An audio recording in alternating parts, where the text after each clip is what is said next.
নির্বাচন নির্বাচন আর নির্বাচন মনে হয় 24 জুলাইয়ের যে গণ অভ্যুত্থান নির্বাচনের জন্য করা হয়েছে। তারপরেও গত 54 বছর আমাদের দেশের রাজনৈতিক দলগুলো অনেক নির্বাচন করেছে। বিশেষ করে গত 3বারের নির্বাচন তো আমরা সবাই জানি, বিনা ভোটের নির্বাচন, রাতের ভোটের নির্বাচন, আমরা ভোটের নির্বাচন।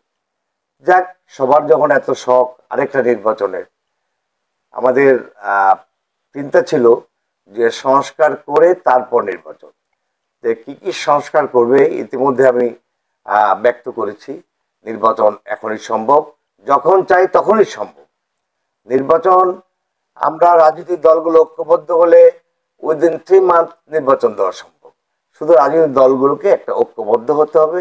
একটা এতগুলো ছাত্র জনতা রক্তের বিনিময়ে অর্জিত যে বাক স্বাধীনতা, 71-এ পেয়েছিলাম আমরা ভৌগোলিক স্বাধীনতা, আমরা এই 71-এর পরে 24-এর অভ্যুত্থানের মধ্য দিয়ে, আন্দোলনের মধ্য দিয়ে রক্তের বিনিময়ে পেয়েছি বাক স্বাধীনতা। আজকে মন খুলে আমরা কথা বলতে পারি। আজকে আমার বিশেষ আহ্বান থাকবে সমস্ত রাজনৈতিক দল এবং এই সরকারের কাছে যে আপনারা আমাদেরকে ঘরে বসে ভোট দেওয়ার সুযোগ করে দেন। আপনারা জানেন যে গত নির্বাচনেও প্রায় 6 কোটি আগাম ভোট দেওয়া হয়েছে যুক্তরাষ্ট্রের নির্বাচনে। আজকে দেশ এত উন্নত হয়েছে, ডিজিটাল হয়েছে, অত টাকা খরচ না করে এইতে lakh lakh police, answer, army দিতে হবে, এগুলি কিছুই লাগবে না যদি অন্তত যারা শিক্ষিত ভোটার এবং যারা প্রবাসী ভোটার তাদের জন্য আমরা ঘরে বসে ভোট দেওয়ার ব্যবস্থা করতে পারি। সেটা আগাম ভোট হতে পারে, ইমেইলে ভোট হতে পারে, ডিজিটাল পদ্ধতিতে ভোট হতে পারে। সেই ভোটটা দিলে পরে 12 কোটি ভোটারের মধ্যে অন্তত 50% কিন্তু ইজিলি এটা আমার মনে অ্যাকসেপ্ট করবে।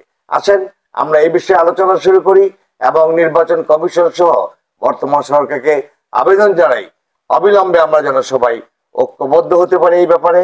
তাতে রাষ্ট্রের হাজার হাজার কোটি টাকা বাঁচবে এবং নির্বাচন কেন্দ্রে যার জোর আছে সে জোর করে কেন্দ্র দখল করে ভোট দেওয়ার যে প্রবণতা আমরা দেখেছি গত 54 বছর প্রতিটি নির্বাচনে। হেলিকপ্টার দিয়ে ব্যালট পেপার লুট করা থেকে শুরু করে এই রাতের ভোট, এই সমস্ত কিছু নিঃশেষ হয়ে যাবে যদি আমরা আজকে ঘরে বসে ইমেইলে বা আগাম ভোটে আমরা ব্যবস্থা করতে পারি, ডিজিটাল পদ্ধতিতে ভোট দিতে পারি।